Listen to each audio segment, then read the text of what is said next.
Iran, America and Israel के दरमियान जो एक वॉर है वो मज़ीद प्रोलॉन्ग होती जा रही है। डेली बेसिस पे हमें कोई ना कोई नई डेवलपमेंट उस वॉर के अंदर देखने को मिलती है और उसके साथ साथ ही हमें ग्लोबल मार्केट्स के अंदर भी नई डेवलपमेंट देखने को मिलती है।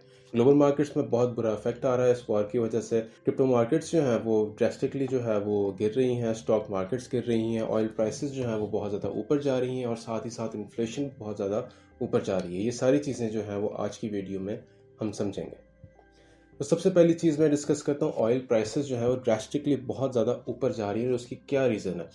सबसे पहली रीज़न ये है कि स्ट्रेट ऑफ हॉर्मूज ईरान ने कम्प्लीटली बंद कर दिया, जो पूरी दुनिया की 20% ऑफ ऑयल सप्लाई को कंट्रोल करता था। Straight of Hormuz is a passage वे जहाँ से जितनी भी शिप्स थी वो गुजर के all over the world oil supply करती थी, जिसके अंदर तो मैं आपको बता दूँ around 20 to 21 million barrels of oil daily passes through straight of Hormuz, जो कि इस टाइम कम्प्लीटली बंद हो चुका है और जो कि ये 20% इक्वल करता है ओवरऑल वर्ल्ड सप्लाई के और ओवरऑल ग्लोबल ऑयल कंजम्पशन के, जिस वजह से जो सप्लाई है वो कम हो गई है एंड डिमांड ऑयल की इंक्रीज़ हुई है, जिस वजह से प्राइसेस उसकी ड्रास्टिकली जो है वो ऊपर जा चुकी हैं। और इसके अंदर जो मेजर एक्सपोर्टर्स हैं इस ऑयल के वो है Saudi Arabia, Iraq, Kuwait, UAE and Iran.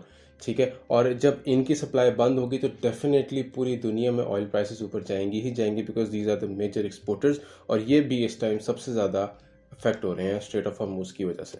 और ये जितने भी ट्रांसपोर्टर्स होते हैं, जो शिप ट्रांसपोर्टर्स होते हैं, ठीक है, ये हमेशा अपनी शिप जब इन पैसेज निकालते हैं तो जो शिप होती है इनकी इंश्योर्ड होती है।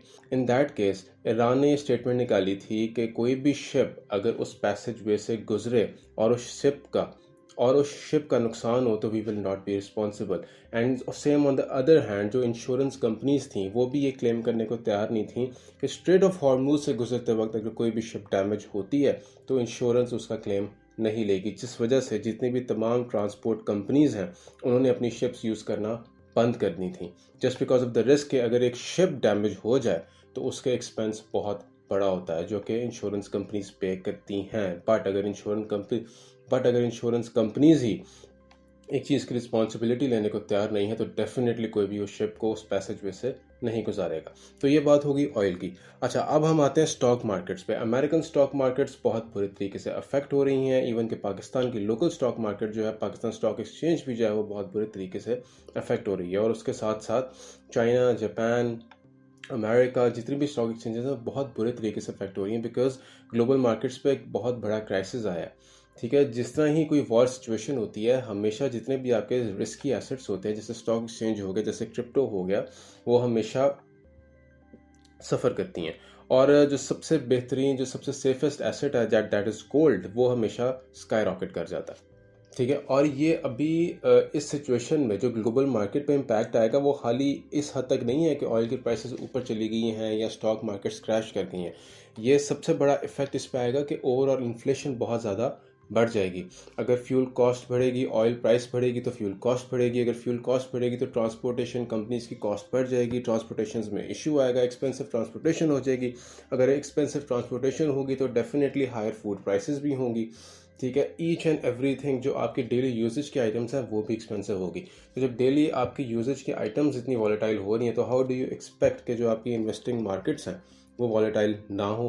क्रिप्टो मार्केट जो है वो सबसे रिस्की मार्केट मानी जाती है, तो इस सारी सिचुएशन के अंदर क्रिप्टो मार्केट जो है वो बहुत ज़्यादा वॉलेटाइल बिहेव करती है और वो स्टिल वो कर रही है। ठीक है, स्टॉक मार्केट ऑलरेडी क्रैश कर रही है, crypto market is a little bit of stable. वो स्टेबल क्यों है उसकी रीज़न भी मैं भी आपको बता देता हूँ। और उसके बाद अगर हम बात करें ऑयल प्राइसेस तो डेफिनेटली ऊपर जा ही रही हैं। अब क्रिप्टो मार्केट स्टेबलाइज अभी तक क्यों है, उसकी दो रीज़न हैं। सबसे पहली रीज़न ये है कि ब्लैक रॉक जो कि सबसे बड़ी इन्वेस्टिंग कंपनी है, उसने कुछ दिन पहले जो है वो अपने जो इन्वेस्टर्स थे उनके जो पे आउट्स थे वो फ्रीज कर दिए थे। In the history black rock में सबसे ज़्यादा पे आउट रिक्वेस्ट्स इस वॉर के दौरान गई हैं, जिसकी वजह से ब्लैक रॉक के पास अपना जो क्रेडिट कैपिटल था वो कम पड़ गया था, लोगों को पे आउट नहीं दे सकते थे और उन्होंने लोगों के पे आउट फ्रीज कर दिए थे। अब ज़ाहिर बात है, जब लोगों के पे आउट फ्रीज कर दिए जाएँ एक्सचेंजेस की तरफ से तो जो पैसा है वो तो मार्केट के अंदर रहेगा ही रहेगा, तो डेफिनेटली मार्केट ना ऊपर जाएगी ना गिरेगी। मार्केट हमेशा नीचे तब गिरेगी जब लोग अपना पैसा मार्केट से बाहर निकालेंगे, लेकिन जब लोग अपना पैसा मार्केट से बाहर निकाल ही नहीं पा रहे तो डेफिनेटली मार्केट पे कोई इम्पैक्ट आएगा ही नहीं। अगर आप ये मार्केट खोल के चेक कर ले तो market is very very neutral market, ना मार्केट ऊपर जा रही है ना मार्केट नीचे गिर रही है। और इसकी सबसे बड़ी रीज़न यही है कि लोग अपने पेमेंट्स जो हैं, लोग अपने फंड्स जो हैं विड्रॉ कर ही नहीं पा रहे। क्यों नहीं कर पा रहे? बिकॉज आखिर आपकी सबसे बड़ी जो इन्वेस्टिंग कंपनी है दैट इज़ ब्लैक रॉक, अगर वही आपके पे आउट्स फ्रीज कर रही है तो आप बाकी एक्सचेंजेस से क्या एक्सपेक्ट कर सकते हैं? ठीक है। और ऑन द अदर हैंड अगर हम गोल्ड के बारे में बात करें तो देखें, अगर हम गोल्ड के बारे में बात करें तो गोल्ड की तो एक फाइनेंशियल हिस्ट्री है, because it is a very safest asset. ठीक है। और जब भी कोई वॉर सिचुएशन, कहीं भी किसी रीजन में वॉर सिचुएशन होती है जहाँ पे पूरा वर्ल्ड इफेक्ट हो रहा हो, वहाँ पे हमेशा गोल्ड ऊपर जाता है, because gold is considered safest asset. जब भी सही कोई सिचुएशन होती है तो आपका इन्वेस्टर जो है वो पैनिक कर जाता है, वो अपने रिस्की एसेट्स में से अपना पैसा निकालता है और अपना सेफ एसेट्स के अंदर पैसा हमेशा डाल देता है। ठीक है। और उसके साथ इन सारी सिचुएशंस के साथ सबसे बड़ा इस टाइम मेजर क्राइसिस आने वाला है, वो आने वाला है एनर्जी क्राइसिस का। ठीक है। देखें, जो गल्फ़ है ना, गल्फ़ मिडिल ईस्ट, वो डिपेंड करता है ऑयल के ऊपर। ठीक है। और इस टाइम तक, अभी तक जितनी भी सप्लाई है, जो सऊदी अरेबिया, जो उसकी जो सऊदी अरेबिया, यूएई, कुवैत, उन सब की सप्लाई बहुत ज़्यादा डिस्टर्ब है। इवन के अमेरिका की सप्लाई बहुत ज़्यादा डिस्टर्ब है। बट रिसेंटली चाइना, ईरान ने जो है वो सिर्फ और सिर्फ स्ट्रेट ऑफ हॉर्मूज के थ्रू सिर्फ और सिर्फ चाइना को ऑयल सप्लाई किया है, जिस वजह से चाइना की इकोनॉमी काफ़ी हद तक थोड़ी बहुत स्टेबलाइज है, because they are getting the oil. ठीक है। बाकी कोई भी कंट्री की शिप्स जो हैं वो वहाँ से स्ट्रेट ऑफ हॉर्मूज से नहीं गुजरी, जिस वजह से अगर ऑयल प्राइसेस जा रही हैं तो ज़ाहिर बात है एक इकोनॉमी के अंदर डिस्टेबलाइजेशन हो जाती है, एक अनसर्टेनिटी पैदा हो जाती है जब एकदम से इन्फ्लेशन आती है। जब किसी भी इकोनॉमी में, जब किसी भी कंट्री में एक अनसर्टेनिटी पैदा होती है तो डेफिनेटली उसकी जो स्टॉक एक्सचेंज होती हैं, उसकी जो क्रिप्टो मार्केट्स होती हैं, जो वर्ल्ड वाइड मार्केट्स होती हैं, वो बहुत बुरे तरीके से अफेक्ट होती हैं। और ये कोई दो माइनर कंट्रीज़ की जंग नहीं हो रही, बहुत मेजर कंट्रीज़ की जंग हो रही, जिसके अंदर अमेरिका, ईरान और इसराइल दोनों आपस में वॉर कर रहे हैं। और उसके साथ साथ उसमें नॉर्थ कोरिया भी इन्वॉल्व हो रहा है, उसमें साथ साथ रशिया भी इन्वॉल्व हो रहा है, उसमें साथ साथ चाइना भी इन्वॉल्व हो रहा है। तो ये आपकी दुनिया की लीडिंग कंट्रीज़ हैं जो इस दुनिया को लीड करती हैं, द बिगेस्ट स्ट्रॉन्गेस्ट इकोनॉमीज़ हैं ये। ठीक है। जब यही कंट्रीज़ जो है वो सफ़र कर रही हैं तो हाउ डू यू एक्सपेक्ट कि जो बाकी की स्मॉल कंट्रीज़ हैं वो अफेक्ट नहीं होंगी इसके अंदर? तो इसलिए जब भी आपने कोई फाइनेंशियल मार्केट के रिलेटेड डिसीजन लेना होता है तो आप किसी एक फैक्टर को नहीं देखते, आप ओवरऑल सारे फैक्टर्स को देखते हैं। अब इस वॉर सिचुएशन के अंदर कोई एक फैक्टर नहीं है कि सिर्फ वॉर हो रही तो मार्केट्स कह रही हैं, नो, इसके अंदर बहुत सारे फैक्टर्स हैं। फैक्टर्स क्या हैं? फ्यू ऑयल प्राइस बढ़ चुकी है, ऑयल प्राइस अगर बढ़ गई है तो डेफिनेटली फ्यूल क्राइसिस आएंगे, एनर्जी क्राइसिस आएंगे, इन्फ्लेशन क्राइसिस आएंगे। ये एक चीज़ की वजह से तमाम इकोनॉमीज़ जो हैं वो काफ़ी ज़्यादा इस टाइम सफ़र कर रही हैं। तो ये सारी चीज़ें, सारे फैक्टर्स को मिला के आप एक डिसीजन यूनिफॉर्म करते हैं कि अब आपने करना क्या है मार्केट के अंदर। अगर आप मुझसे पूछें, अगर if you want my opinion, तो माय ओपिनियन इज़ दैट कि you don't trade in the market right now. आप किसी भी किस्म के मार्केट में ट्रेड ना करें। अगर तो फंड्स आपके एक्सचेंज के अंदर पड़े तो किसी तरह अपने फंड्स वहाँ से विड्रॉ कर लें। अगर आप फंड्स विड्रॉ नहीं कर पा रहे तो just stay in the trade, या तो अपनी ट्रेड्स ऑलरेडी जो लॉस के अंदर ट्रेड्स हैं वो अपनी क्लोज कर दो, अपने फंड्स को अपनी एक्सचेंजेस के अंदर फिर रखें। ठीक है। अगर तो आपकी ट्रेड ऑलरेडी ओपन है तो उसको क्लोज कर लें, अगर कोई ट्रेड ओपन नहीं है तो please don't open any trade. ठीक है। उसकी वजह यह है कि मार्केट्स का इस टाइम कुछ नहीं पता।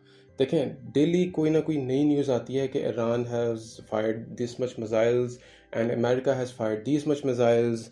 ठीक है। तो ये सारी सिचुएशन मज़ीद एक रीजन के अंदर बहुत ज़्यादा अनसर्टेनिटी पैदा करती है। जब अनसर्टेनिटी ज़्यादा पैदा होती है तो लोग कन्फ्यूज़ होते हैं। जब लोग कन्फ्यूज़ होते हैं तो they tend to make bad decisions.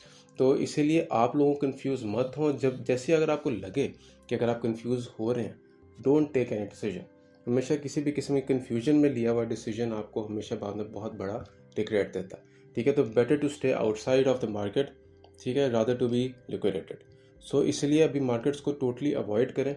जो सबसे सबसे सेफेस्ट इन्वेस्टमेंट इस टाइम जा रही, दैट इज़ गोल्ड। ठीक है। गोल्ड में इस टाइम सारे लोग इन्वेस्ट करें, बिकॉज वाई, क्योंकि वो एक सेफेस्ट एसेट है। बाकी सारे लोगों में से, बाकी सारी मार्केट में से लोग इस टाइम पैसा अपना निकाल चुके हैं। तो I hope this video was a little bit informational about all the situation going on. अगर आप चाहते हैं कि मैं इस तरह की मज़ीद वीडियोस बनाता रहूं तो मेरे चैनल को सब्सक्राइब कीजिएगा, इस वीडियो को लाइक लाजमी कीजिएगा और मुझे अपना कमेंट सेक्शन में फीडबैक लाजमी दीजिएगा। Until next time, take care, अल्लाह हाफ़िज़।